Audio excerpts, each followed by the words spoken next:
Hello you all. When I should listen to my art, and listening to my art could lead me to a good place, to make the right decisions, and when listening to my art would lead me to the wrong places, to make the wrong decisions. If I am not listening to my art, I could be concealed. I would feel not connected, not really belong, and I would be lack of emotional engine that will push me forward to connect myself to other things, to my spouse, to my friends, to the reality, because the emotions are the engine of the soul. They are the engine of each one of us. So if I would not listen to my art, I could be in a place that everything for me is interest and coldness, and it's all about what I gain from this episode, from this place, and what I want to achieve in my life. And I'm not really connected to what I'm doing. You can see it in a teacher that getting into the class. If he's not connected, if he's not listening to his art, if he's not a part of what he's doing, he will be very soon feel that it's overloaded. He's not in the right place. He doesn't want to be really, and he could be in this situation for 20 or 30 years, and he won't have enough of power, of motivation to push himself, to enjoy what he's doing, to show liveliness, to be a part of what he's doing. So but there is the opposite thing. What is the opposite thing? Sometimes when I'm listening to my art, it could lead me to cravings, to follow undesirable emotions, to be led by my desires, to chaos, to losing order in my life. Because when undesirable emotions, those are the ones that direct me, I could fall easily. So the first thing that we have to ask ourselves is why? Why should I listen to my art? There is a difference between the art and the mind, between our emotion and our brain. What is this different? When I'm feeling something, let's start the opposite way. When I understand something, still I do not become the thing that I understood. Why? Because understanding, knowing, being attached by knowing something is not like feeling. I do not become the thing that I knew, the thing that I realized, the logic that I understood. Why? Because mind, our brain, our intellect is a separate, is not an inner power, an inner trait. What does it mean? Really, the mind doesn't want to be one like me. I'm not, when I understand something, it's not me yet. But when I feel something, the thing that I feel becomes me. Example, I can understand something in mathematics or learning whatever it will be, or learning Torah, but still I understood something, it's not me. But when I felt what I understood, it became a part of me. I have a desire, I have love to mathematics, it's a part of my life, it's something else. Now I'm a bit united with the craving to mathematics, if you have something like that. Or in another perspective, to be connected to learning Torah, to learning Jewish psychology, to learning Chasidism.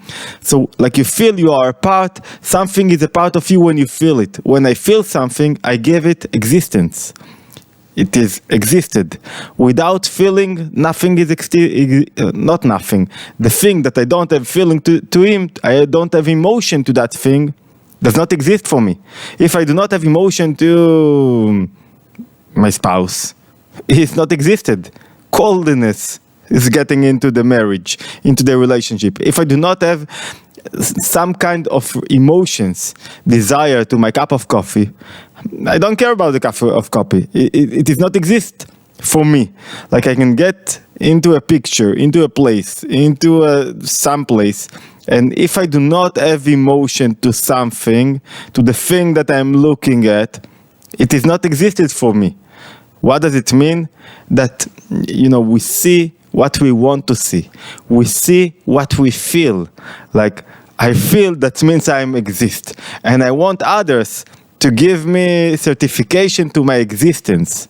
Why? Because they listen to me. They have emotions to me. They feel me. And I want to feel their emotions. I want them to not to be cold to me. When somebody does not notice you, that means that he is cold to you. What does it mean, coldness or even evil?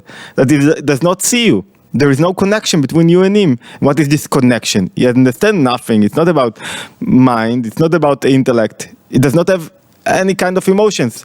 Even rejecting is emotion. When I reject someone, when I'm upset about something or on someone, that means it's a part of my life. Without being upset on this thing is not a part of my life. So if you do not listen to your heart, you do not listen to your existence. If we do not listen to what is going on, the Baal Shem Tov, the founder of the Hasidic movement, says that each one of us should listen to his emotions. In every situation, we should listen to our emotions. But there are those emotions that if you will not only listen, if you will follow them, they will lead you to the right decisions. And there are those that if you will listen to them, will lead us to the undesirable emotions, as we said before. So in order to understand which emotions should I listen to them and when I should listen to my emotions, let's get a bit deep into understanding what kind of emotions we have. We have two kinds of emotions. Before that, I will say you are more than welcome. We're starting to develop the channel in English. We have a channel, a very successful channel in Hebrew. Every day we upload daily meditation, daily contemplation. I'm not sure I will be able to do that in English, but I'm sure that if I will do that in English, I will improve my English and we will together improve the channel. And I think getting deep into understanding of Jewish psychology, it's one of the most changing life that you can think of. So if you are with us, you are more than welcome to subscribe, thumb up and share. What are those two kinds of emotions that we have? We have one kind of emotion which called rectified emotions, correct emotions, and the other kind of emotions that we can look. It's a very general way of looking of the emotions. The second kind of emotions, called in Hebrew midot de Torah. It's like chaos emotions. What does it mean, chaos emotions, and what does it mean, midot de tikkun, rectified emotions? Let's a bit contemplate on the difference between the two of them. Chaos emotions, chaos midot de Torah, are very natural. What are their characteristics? Each emotion wants to be in a situation that it controls me. The emotion that does not want to share, to give place to other emotions, to give place to the mind, to my understanding of things. Think about when I'm angry. When I'm angry, what do I decrease? What power in my soul I do not use? The intellect. I do not use my mind. I do not concentrate. I do not think. Why? Because the emotion inside of me is getting bigger and bigger, and it wants to control my whole soul.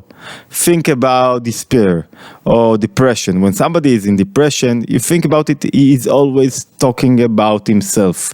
It's all about himself. You are trying to tell him, no, ask something about me. Look outside. See the trees, see the birds, see the sky. He cannot see the sky. He cannot uplift his head and look upward. Why he cannot? Because it's all about himself. He's so concentrated with himself and about his life and about what is going on with him. So, undesirable emotions, chaos emotions, they are very natural. What does it mean, natural? You do not have to do something specific to work on them in order to develop them. It's not about working. It's like they are there. They are waiting for you to give them place.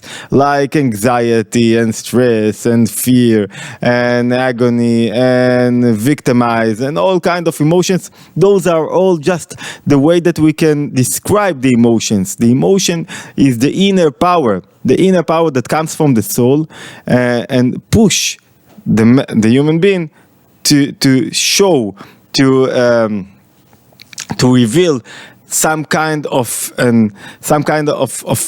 way of that he reveals his emotion. I reveal my emotion when I'm being in the state of despair or depression, but it's an inner power.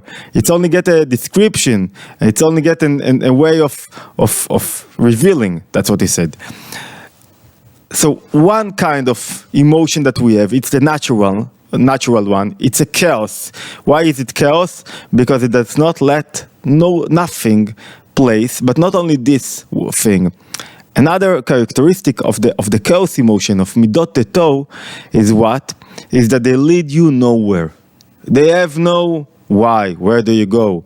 One of the most important characteristics of the human being is that he asks himself, why? Where should I lead myself? What's the right direction? Why am I doing that? Why is the purpose of my life? He's using his mind, his intellect, in order to arise questions. And animal does not have questions. Why am I exist?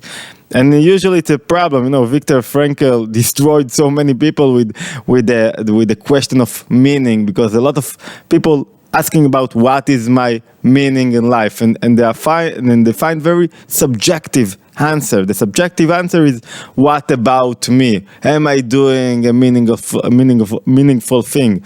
And it's always, there is no answer. There is no criteria to answer if you are doing something meaningful or not. The other term that you should use, and not using meaningful life. The other right term is, what is my life mission? What I should do? Because when I'm asking what is my mission, it's like I'm taking myself out of the picture. It's not about me. It's about what I have to do. It's about my mission. It's about I'm only leading something. It's going through me. A lot of people are trying to influence others, and really they want to be. They just want to get. To receive what they want to receive. They want to receive attention. They're addicted to attention. They are looking for the attention everywhere. So we have the undesirable emotions, which are the teo emotions, midot teto, which are very natural, we said, and they take me nowhere. Think about sexual desire. Where does it lead you? If it's not really intimacy with your wife, with something correct, where does it lead you? It leads you nowhere. Think about the desire to eat something, or desire to eat a cigarette. Before the cigarette, you could do everything in order to get the desire. Then you got the cigarette, you smoke it. Now what? Now what you got? There is no why. It takes you nowhere. There is no reason, there is no aim, there is no goal that we should achieve. That's the chaos emotions. The rectified emotions they are leading you somewhere. There is no one emotion that tries to control the body, to try to control you. When I'm angry, this is the only emotion that control me. It let nothing else to get into the picture. And when I am in despair, I cannot see, we said, nothing else in my life. I cannot see the sky, the trees. I cannot see. Why? Because the emotion controls me. Think about even fear. When you are in a fear, it controls you. Rectified emotions that does not let one emotion to control your life. And when you do not let one emotion to control your life, you are now in a different situation. Why? Because the emotions try to push you forward, try to push you to some place, to help you see something. That's why it's very important to listen to those two kinds of emotions.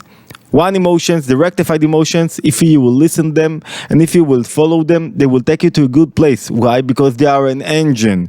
They are an engine that push you forwards. They do not want to suicide to take you to no place. They want to take you somewhere. Listen to them. Behind them, there is a lot of logic. There is reason why. And how could you know that you have rectified emotions?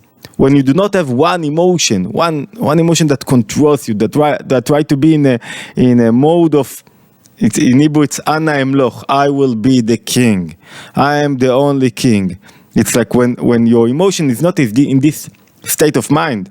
In this mindset, that means you should listen and follow your emotion. But if you are listening, if your emotion is undesirable one, which is trying to not let other emotions be revealed and wants to control your soul, and it, instead of pushing you forward and connecting you to the reality, to a spouse, to a friend, it does the opposite. It takes you backwards. It does not push you forward. Then if you will listen to those emotions, it will take you to a worse place that you can be. Think about someone that thinks now that everyone, everywhere are against him. And he's starting to hate everything, include himself. Why? Because he thinks that the whole world is against him. What is his remedy? How can he get out of it? The problem is, it's all in his view. If he will listen to the chaos emotions, we said, to the Torah emotions, he will notice what he will notice, that he's being led by one emotion that manifests itself as a despair, and that's why he does not suffer nobody, including himself. He does not suffer even himself, because he's so concentrated about himself. Somebody told him something, or he saw that he have nobody really evaluate him, nobody appreciate him, so he started to think about himself. I have a worth nothing, and when he is losing sense of worthness, he means nothing to himself. He thinks that he can bring nothing to the world. From here, he cannot get, he cannot get backward. Sorry. And the only thing he should do is what? Is change the way he the glasses in which he looks through to life, to listen to this emotion. Really listen carefully and understand that if he will go with the unrectified emotion, he will lose it all. He will hate everything. Now it's like a red sign telling him, okay, come on, it's time to change your emotions, to feel different, to weaken the undesirable emotion and to arouse, instead of it, a desirable emotion. And if he is listening to the rectified emotions, and he's seeing that he push him forward, how come? What are rectified emotions? That you do not really feel yourself.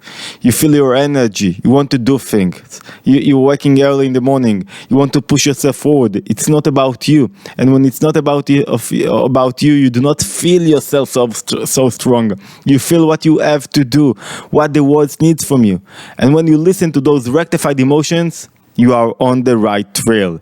This is I'm not sure we will be able to follow to be in the flow of daily contemplation like in Hebrew, but we will try. So you're more than welcome to share and to subscribe. See you in the next meditation.